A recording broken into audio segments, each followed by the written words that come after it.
આજના 70મી ગણતંત્ર દિવસે બધાને જ હાર્દિક શુભકામના આપું છું અને આજે 70મા ગણતંત્ર દિવસે અહીં ઉપસ્થિત જિલ્લા પંચાયત મેમ્બર શ્રીમતી વૈશાલીબેન, ઉપસરપંચ કમલેશભાઈ, પંચાયત સદસ્ય ઈરુભાઈ, શ્રી શૈલેષભાઈ, માધુરીબેન, સંગીતાબેન, મયુરીબેન, ભાનુબેન, ધર્મિષ્ઠાબેન, સંગીતાબેન, પંચાયત મંત્રી, પંચાયતના સ્ટાફ, ડૉક્ટર સર, શાળાના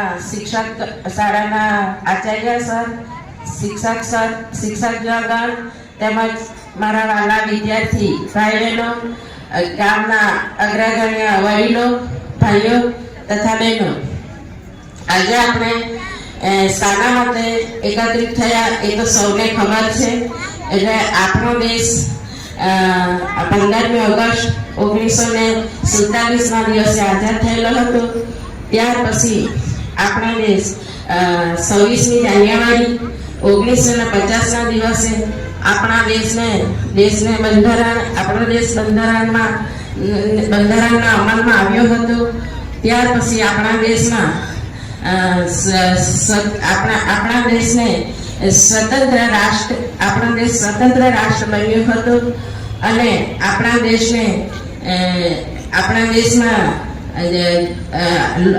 દેશમાં જે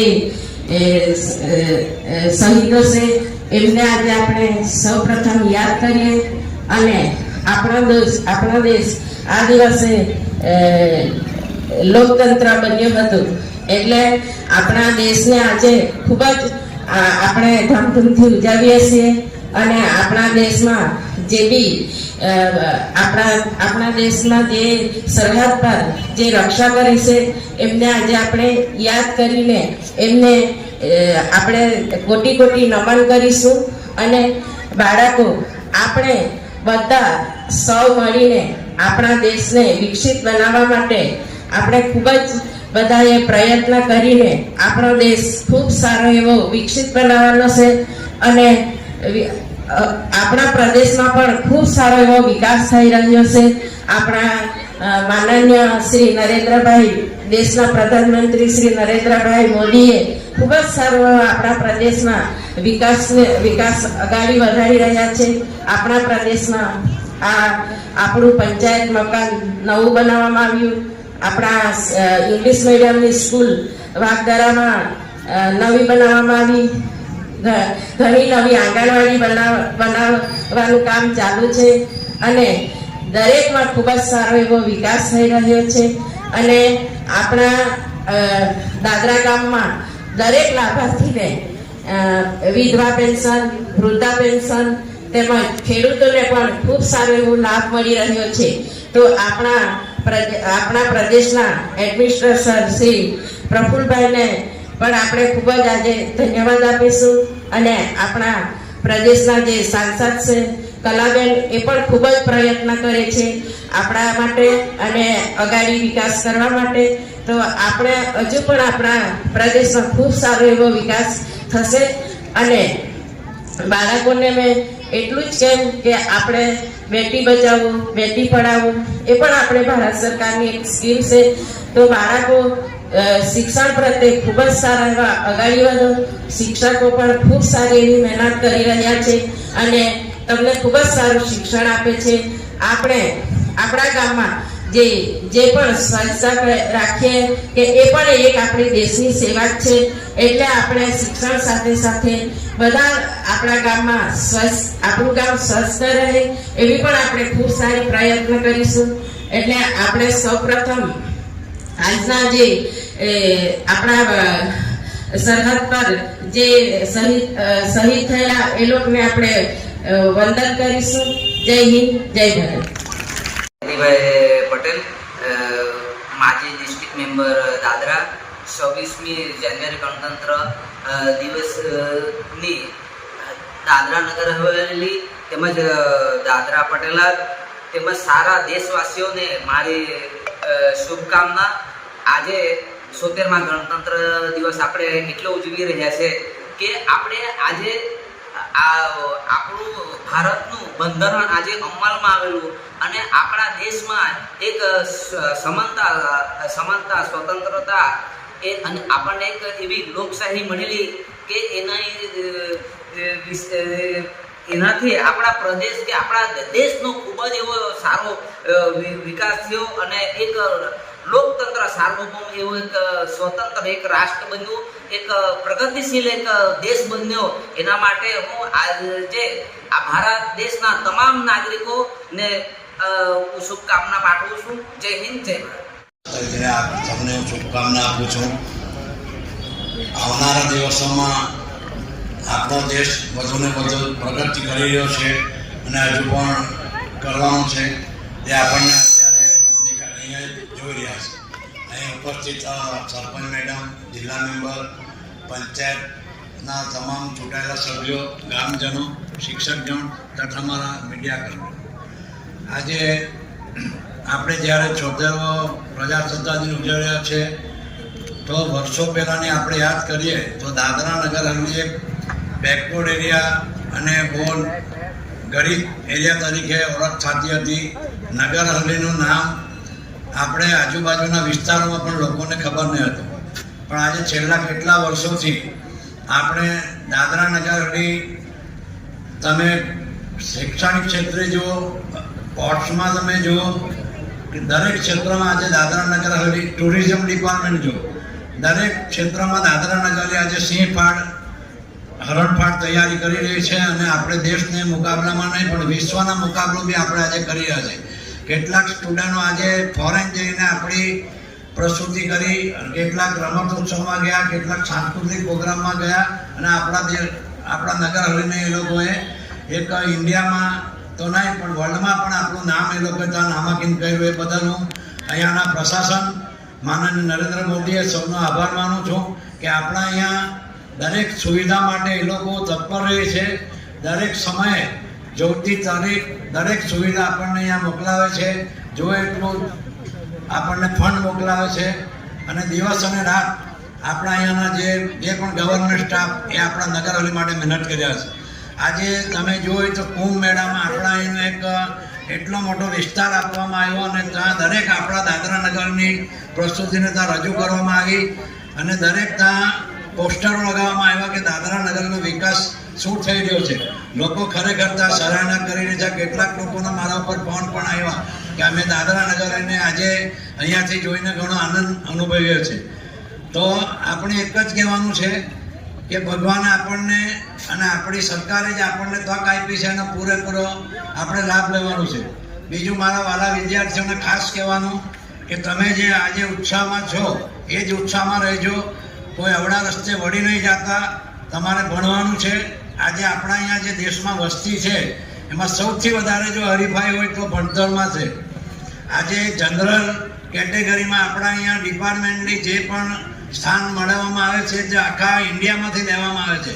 પહેલાં એવું હતું કે આપણા નગર હવેલીમાંથી જ ખાલી આપણા અહીંયાના માણસોને નોકરીમાં મળતી હતી, પણ આજે એવું નથી. આજે જનરલ ઇન્ટરવ્યૂ થાય છે અને એમાંથી આપણે પાસ થઈને ગવર્મેન્ટ સર્વન્ટ આપણે બની શકશું.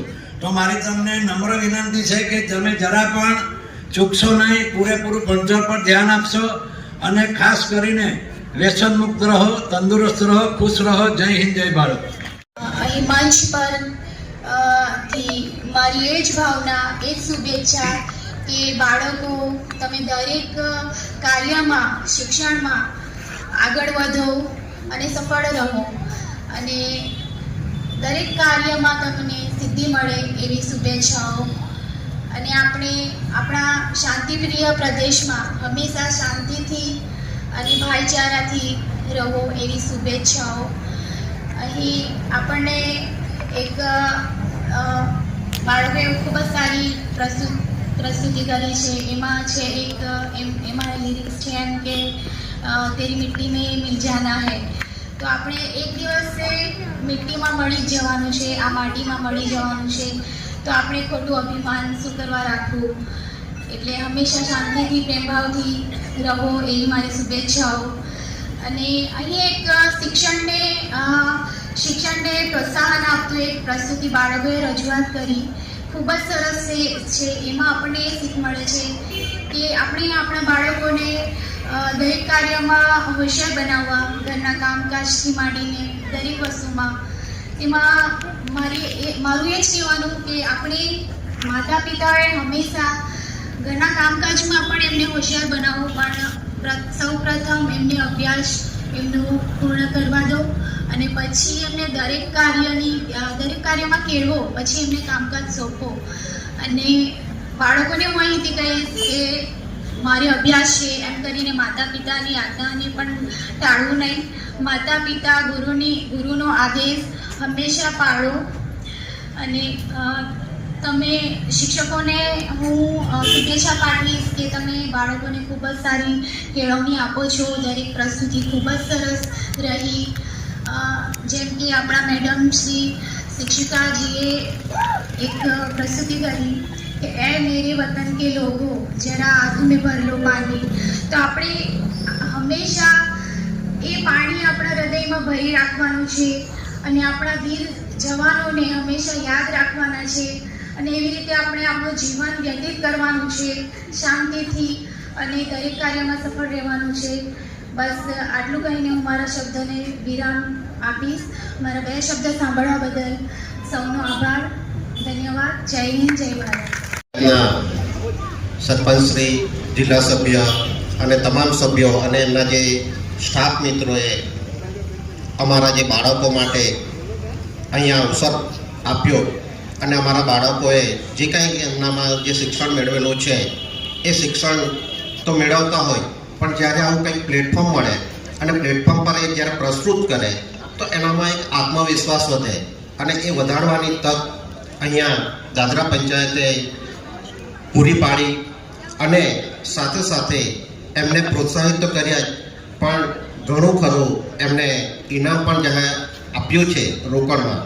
તો એનાથી બાળકોમાં જે વિશ્વાસ વધે છે અને એવી કોઈ કાર્યક્રમ થાય તેમાં એ લોકો બળચડથી હિસ્સો લેવા માટે અમે રહેવાના છે એ કરતાં એ લોકો આગળ વધે.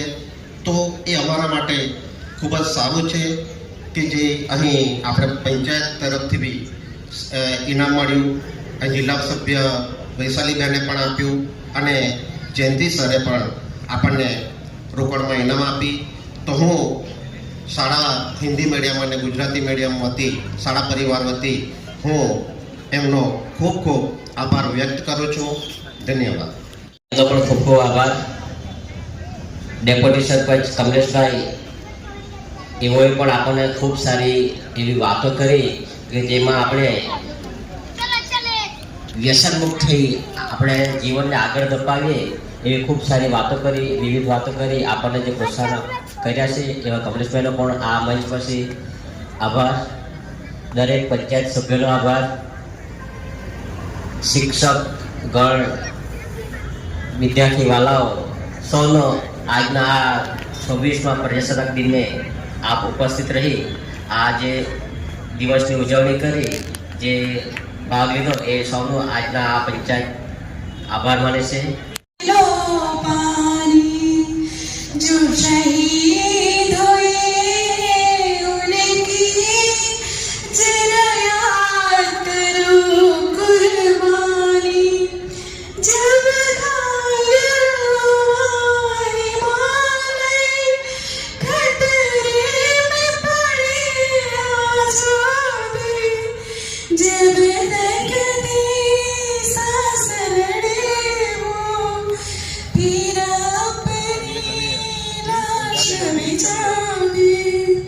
संगीन बिदर कर माता सो